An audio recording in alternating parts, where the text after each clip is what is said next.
کیا واقعہ پیش آیا ہے اور آپ کیا کہہ رہے ہیں اس بارے میں؟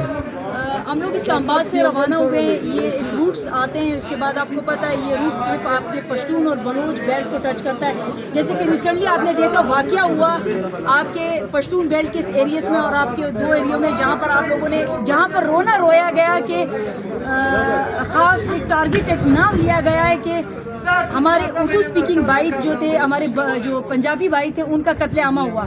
یہ بات تو واضح ہے آج کے دن سے. میں خود آن اسپاٹ موجود یہاں پر زلیخا مندوخیل کہ ان لوگوں کا قتل کون کر رہا ہے, یہ بات بالکل عیاں ہو چکی ہے. جب آپ کی پولیس موجود نہیں ہے موٹر وے پہ, آپ کو سیکیورٹی پہاڑوں پر نہیں دی جاتی ہے, آپ چیک پوسٹ کے مد میں پیسے مجھ سے لیتے ہو, آپ موٹر وے کے مد میں مجھ سے پیسے لیتے ہو, آپ نے ان پڑھ جاہل لوگوں کو یہاں بٹھایا ہوا ہے. ان بیچاروں کو تو مزدوری ملی, وہ تو میرے یہاں پر موٹر وے پہ بیٹھے گا, یہ یہاں سے مجھ سے جو نا اپنے ٹیکس وصول کرے گا, لیکن کم سے کم وہ اتنے ٹرین تو ہو کہ وہ اپنے ہی آپ کو تو سیکیور کرے, وہ اپنے آپ کو بھی سیکیور نہیں کر سکتا ہے. اس کے پاس ایک پولیس والے بیٹھا. اس سے پہلے ہم گئے تھے, کہہ رہے تھے کرنل صاحب ہے وہ کمرے میں گھس گیا ہے. میرا کرنل ایسا ہوگا؟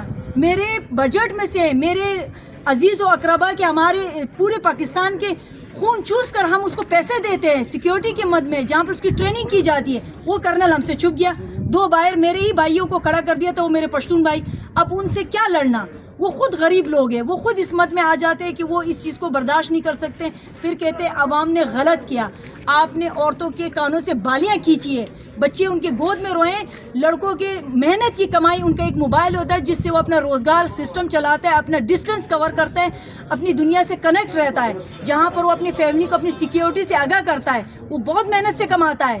آپ نے اس کو خودکشی کرنے پہ مجبور کر دیا ہے. پھر آپ کہتے ہو کہ لوگ بولتے ہیں. میں اس سڑک پر جب پاکستان تحریک انصاف کی حکومت تھی, اس سڑک پر میں بائی روڈ خود سفر کر کے جاتی تھی.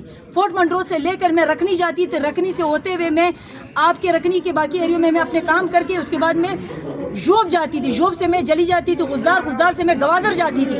میں نے سیکیورٹی کوئی ایشوز نہیں دیکھے. آپ نے پورا گوادر کور کر دیا اس نام پر کہ آپ کے پنجابی بھائیوں کا قتل ہوا ہے. آپ لوگوں نے اس کو قتل کیا ہے. جب آپ سیکیورٹی نہیں دیتے ہو تو قاتل بھی آپ خود ہو.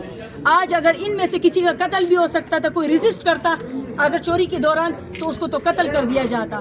آیا ہمارے پاس ایس ایچ او بھی آیا, بختر بند گاڑیاں بھی آئی, لیکن میں عورت میں نے اتنی ریکویسٹ کی, اس نے ہم لوگوں کو دھکے مار کر وہ بھاگ گئے ہیں. اپنی سیکیورٹی کہہ رہے تھے ہمیں خود سیکیورٹی کی ضرورت ہے, ہمیں خود سیکیورٹی کی ضرورت ہے. جب آپ مجھے سیکیورٹی نہیں دے سکتے ہو, آپ مجھے رونے کے لیے چھوڑو گے, تو میں کیا کروں گا؟ میں اپنی جو میرے غصہ ہوگا میں ان چیزوں پہ نکالوں گا, اس املاک پہ نکالوں گا, میں جلاؤں گا.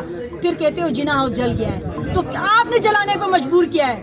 آپ کیوں اس طرح کرتے ہو؟ آپ کے میرے سامنے سیکیورٹی آئی ہے, وہ چلی گئی ہے, وہ آپ کو سیکیورٹی نہیں. ہمارے خاص طور پہ بلوچستان کے وزیر اعلیٰ سے کہ آپ